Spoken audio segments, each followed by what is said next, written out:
Well, I certainly think that Mr. Nguyen was a danger to the public. Having him off the street will certainly help with gang violence. At the BC Correctional Center.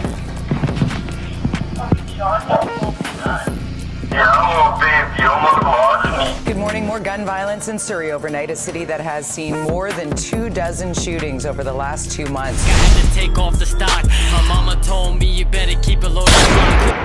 In 2017, in the midst of Canada's rap renaissance, Vancouver, specifically Surrey, BC's rapper Tsav, caught 2 bodies in a war between the Brothers Keepers and the Kang gang. Tsav's lyrics, hop out the whip with a head I'm dumping clips, this plural may have been a nail in the coffin that got him convicted to 2 life sentences. On Thursday, hitman Tyrell Nguyen was sentenced to life in prison with no eligibility for parole for 25 years. Today we're going to take a deep dive into the life of Vancouver rapper Tsav and his darker, deeper criminal link to the BC gangs. Make sure to like and subscribe and leave your comments below on what you think about this crazy story. Let's get into it. Born April 1st, 2000, Tyrell Nguyen Queensnell, aka Tsav, aka T Savage, aka YG, was born to a Jamaican father and a half Chinese, half Vietnamese mother in the greater Vancouver area. His father left at a young age, leaving him with his mom and his 5 siblings. This made the circumstances for a hard life, and Tyrell took to the streets early. At a young age, he started hustling with his cousin out of his aunt's home. Tsav and his cousin got it poppin', making over $5,000 a day, making them stand out to the streets and to authorities. At some point, things got so hot that even Tsav's grandmother's home got raided. Now, Vancouver or British Columbia can be a very tricky place to navigate when it comes to the streets. This also put him on the radar of local gangs. It's way more organized than Toronto when it comes to the drug game, and to be an entry-level or major player, you gotta choose up. The Brothers Keepers have been rising in the ranks of the Vancouver streets, and by 2017 had become major players with ops like the Red Scorpions, the Wolf Pack, and the Hells Angels. Making a lot of headlines. Involved in like a 6-person homicide. Now in this photo taken in early 2016, you see Brothers Keepers, and they have necklaces and tattoos with that on it and different stylized scripts. Maju stands beside the gang's leader, Jagvir Malhi. Known for your regular mix of gangster, they are big in drugs, human trafficking, and extortion. Oh, and let's not forget murder. Also, with Vancouver being a port city, you can imagine the amount of import and export of illicit things that gangs can fight over. However, for Tyrell, aka Tsav, this became his brotherhood and the people who got him out of poverty. He started getting into regular gang activities, and his money and status grew. He even went to the point to get Brothers Keepers tattooed on his chest. He also got into the rap game and started dabbling in a few studio sessions with some pretty popular Toronto rappers when they were making trips to the west coast of Canada. Namely artists like YG35 and Pressa, who are known to frequent the Vancouver area to stay out of the Toronto madness. Even Pressa's classic 2007 video for Canada Goose was actually filmed in Vancouver. Like a fat kid. I'm all about my swag like it's fashion. Now let's stop there because I know y'all are saying, come on Friday, what them niggas really doing out there in Van City?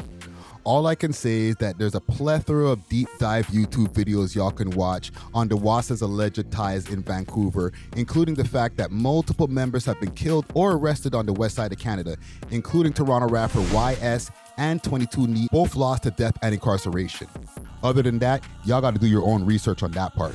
Getting back to the music, a lot of Tsav's music can only be found on Soundcloud and YouTube, and his solo tracks are minimal. The tracks can be found on the Soundcloud account Wlatt. If that word sounds familiar, it's because it's another slang word originated from the driftwood blocks of the Jane and Finch area of Toronto, and the name of the crew, the Wlatt Boys.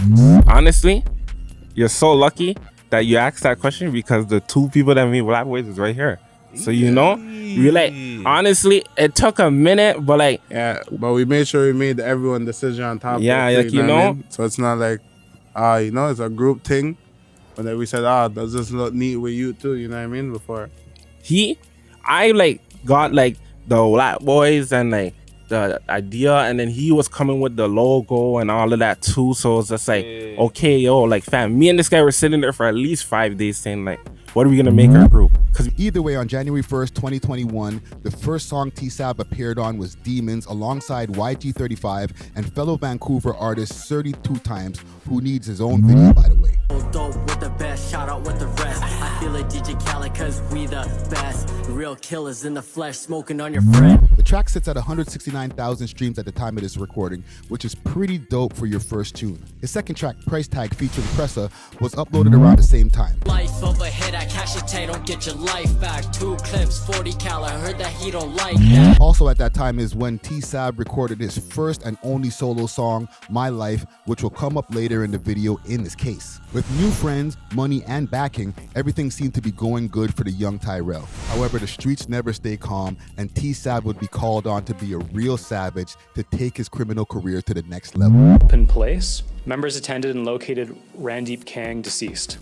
Also targeted in the shooting were survivors Gary Kang and Camilo Alonso. Now, to get back to why this young man is serving 2 life sentences, we have to rewind back to 2017.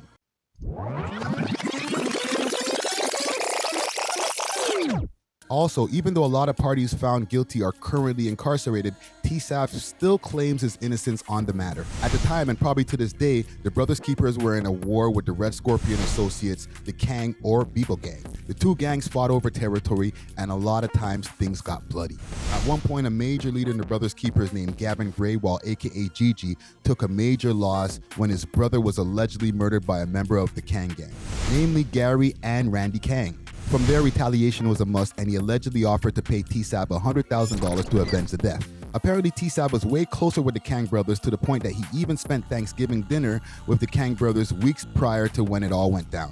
On October 27, 2017, Gary and Randy Kang, as well as one of their associates, Camilo Alonso, agreed to meet Tsav and Rohit Kumar at a park for some business. When Tsav and Kumar arrived, they immediately opened fire, hitting Randy in the back multiple times as he tried to flee. As for Camilo, he was able to escape minus wounds and hid in the bushes until the 2 left the scene. Before leaving the scene, it was also testified by an informant that Tsav actually stood over Gary's body to deliver the fatal head wound to make sure the job was done. A later leaked phone call from Gary Kang shows how angry and hurt he was, explaining how the incident went down. Yeah, oh, babe, you almost lost me, dude. I saw it all happen right beside me, dude. Randy Kang? Yeah, man, he's dead.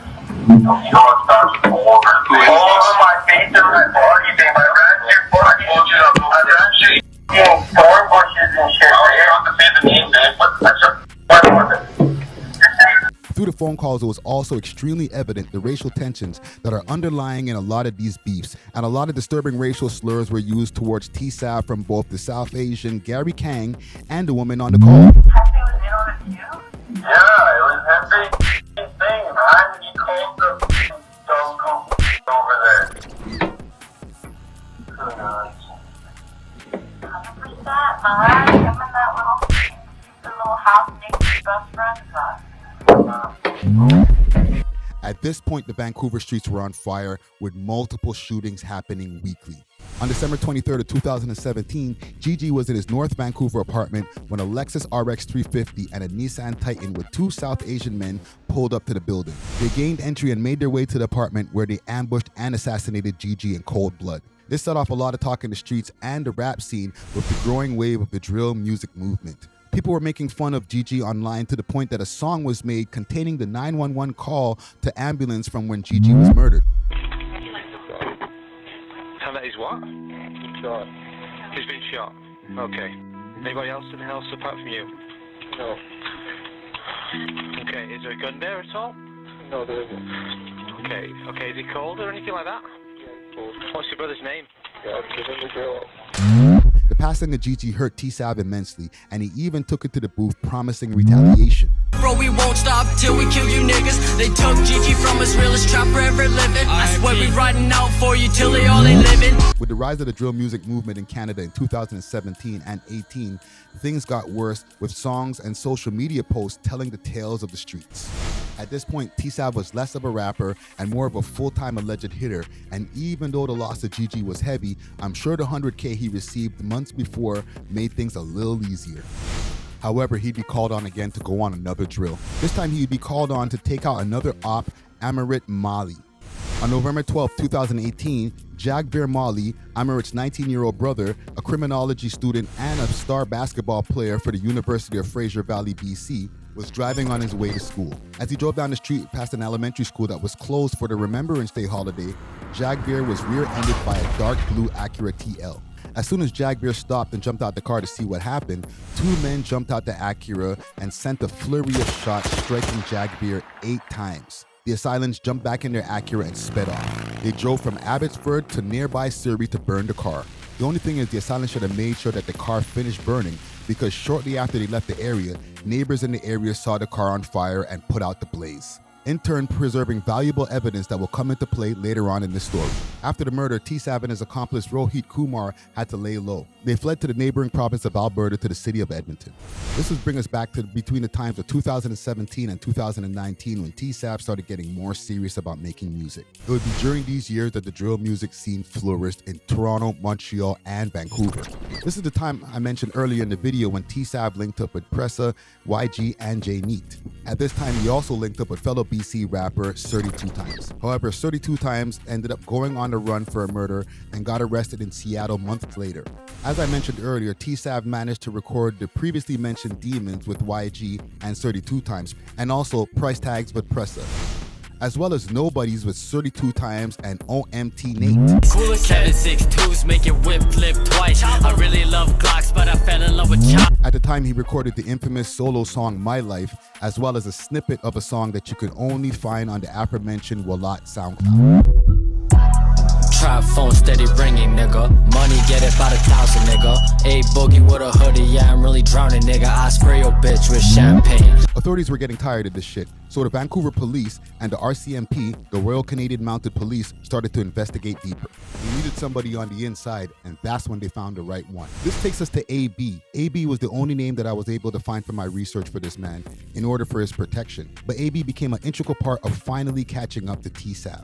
A.B. was involved in the BC gang life with multiple arrests and was trying to turn his life around through the End Gang Life program, which is designed to turn former gang members' lives around and help prevent ex-cons from recidivizing. Unfortunately, A.B. was not eligible for the program for some reason and was referred to the local police. The police agreed that they could use A.B. in some way, but not as a confidential informant or CI for money or protection as A.B. requested. A.B. was quick to tell police that he knew of 3 of the murders that they were investigating and could direct police to them in exchange for money and protection for his mom. Instead, the police offered to hire him as an agent to gather evidence and put him on payroll. He was also promised witness protection for himself and his mother. Now, A.B. used to live with Tsav and his family until they got into an argument in 2019 and they parted ways. A.B. had to reestablish the relationship with Tsav and was able to do so. To make things worse, detectives set up a home in Edmonton that they would meet up with A.B. and go over a whiteboard with the information he was feeding the feds. Through A.B.'s impeccable police work, he was able to get Tsav to speak about his crimes on wire devices. At this point, detectives were able to gather all the evidence they needed, and on December 20th, 2019, they made their move. Abbotsford SWAT and Surrey RCMP swarmed the home in Edmonton where Tsav was living, placing him under arrest, ending his run. The trial took a grueling 10 months to deliberate, and Tsav was already locked up for 2 years prior to when the trial started. Also, on a quick side note, with these timelines, this would mean that all of Tsav's musical releases happened when he was behind bars.